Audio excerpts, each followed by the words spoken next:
Self-discipline is not punishment. It is not deprivation. It is not a harsh sentence imposed on your life. It is freedom in its most powerful form. It is the ability to govern yourself rather than be governed by impulse. It is the quiet decision you make when no one is watching, when there is no applause, no reward, and no immediate payoff. It is choosing what you want most over what you want now. This single choice, repeated daily, shapes the entire course of a life. Every meaningful life is built on this principle. Without discipline, talent fades into regret. Without discipline, potential becomes a burden rather than a gift. Dreams remain trapped in the mind, vivid but untouched by reality. You can see the vision clearly and still never move toward it. Discipline is what turns vision into motion. It is what gives direction to desire and weight to intention. You do not rise to the level of your goals. You fall to the level of your daily habits. This is not philosophy. It is law. The small things you do consistently outweigh the rare moments of inspiration. What you repeat becomes who you are. Look at your life honestly, without excuses or explanations. The direction you are moving is not an accident. It is the result of repeated choices, many of them so small you barely notice making them. Discipline is the bridge between intention and reality. It is what carries an idea from thought into form. It is the voice that says, "Do it anyway," when comfort begs you to stop. It is choosing effort over ease, structure over chaos, and purpose over pleasure. Comfort feels good in the moment, but it quietly steals the future. Discipline may feel demanding now, but it gives back time, clarity, and self-respect. Most people wait for motivation. They wait to feel ready, inspired, or confident. Disciplined people do not wait. They act without motivation. Motivation is emotional. Discipline is structural. One depends on mood, the other depends on decision. Motivation rises and falls, discipline remains. One changes with the weather, the other stands like stone. If you want to change your life, do not start with grand promises or dramatic declarations. Do not swear to become someone new overnight. Start with small, unbreakable commitments. Start with actions so modest they seem almost insignificant, yet solid enough to repeat. One promise kept to yourself is worth more than 1,000 intentions spoken aloud. Each kept promise strengthens your identity. Each broken one weakens it. Discipline is not built in one heroic moment. It is not forged in a single act of willpower. It is built quietly, in ordinary days, through consistent action, when quitting would be easier and no one would blame you for stopping. It is built when you choose to show up tired, to continue when bored, and to finish when distracted. That is where transformation begins, not in intensity, but in consistency, not in perfection, but in persistence. Discipline does not limit your life. It expands it. It removes chaos, replaces doubt with trust, and turns effort into momentum. When discipline becomes your foundation, freedom is no longer something you chase. It is something you live. Time does not negotiate. Time is the one resource you cannot save, borrow, or replace. Once it moves, it is gone forever. It does not pause for uncertainty or slow down for hesitation. It advances whether you act with purpose or remain still. Every sunrise is a silent reminder that you are being given another chance, and every sunset quietly asks what you did with it. Time never argues, never explains, and never returns what was wasted. Self-discipline begins the moment you stop treating time casually. When you respect time, your life gains structure. When you misuse it, your life drifts.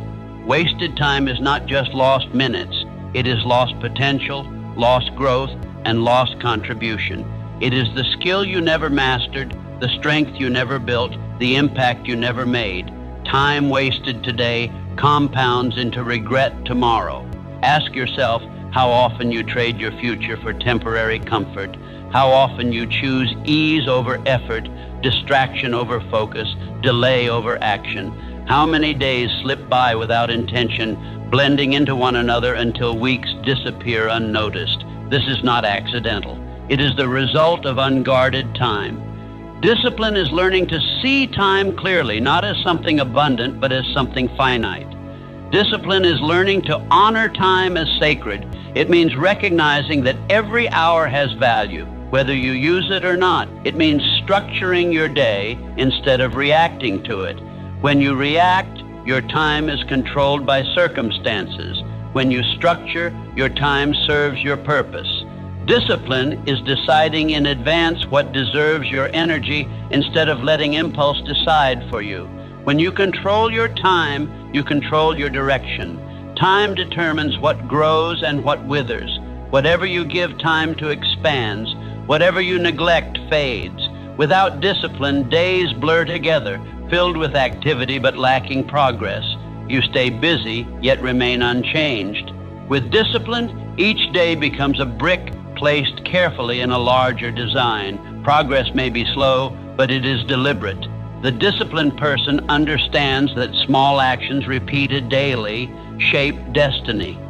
There is no single moment that defines a life. There are only patterns repeated long enough to become identity. A focused hour each day outweighs occasional bursts of effort. Consistency transforms ordinary time into extraordinary results. You do not need more time. You need more intention with the time you already have. Everyone is given the same passing hours, but not everyone uses them with the same respect. Intention turns time into a tool rather than a burden. It gives meaning to routine and direction to effort. When you wake up with purpose, time becomes an ally instead of an enemy. Respect time, and it will reward you with progress. Guard it, and it will multiply your efforts. Invest it wisely, and it will return growth, strength, and clarity. Disrespect it, and it will quietly move on without you, indifferent to excuses and unmoved by regret. Time does not negotiate. It does not wait until you feel ready. It does not adjust itself to your comfort. It simply moves forward. The question is not whether time will pass. The question is whether you will rise to meet it with discipline or allow it to slip away, unnoticed, carrying your potential with it. The war within. Every day, there is a quiet battle taking place inside you. It begins the moment you wake and follows you through every decision, every pause, every choice to act or delay. One side seeks comfort, ease, and familiarity. It wants safety, repetition, and the path already known. The other side seeks growth, challenge, and progress. It demands effort. It asks you to step beyond what feels natural. Self-discipline is choosing which voice you obey. The hardest enemy you will ever face is the version of yourself that wants to stay the same. This enemy does not announce itself loudly. It does not threaten or attack. It whispers. It feels reasonable. It speaks in logic and caution. It tells you to wait until conditions improve, to rest a little longer, to start tomorrow when things feel easier. Discipline recognizes that tomorrow is often a disguise for never.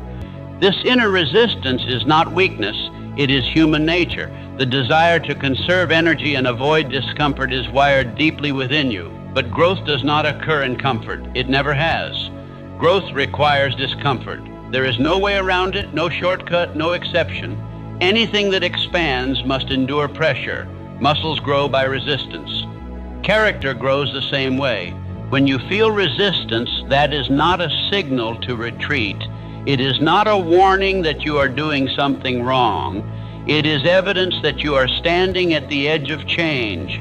Resistance appears precisely where growth begins. If you never feel it, you are likely repeating what you already know, staying within limits that no longer challenge you. Discipline is learning to recognize resistance not as an enemy, but as a marker of progress.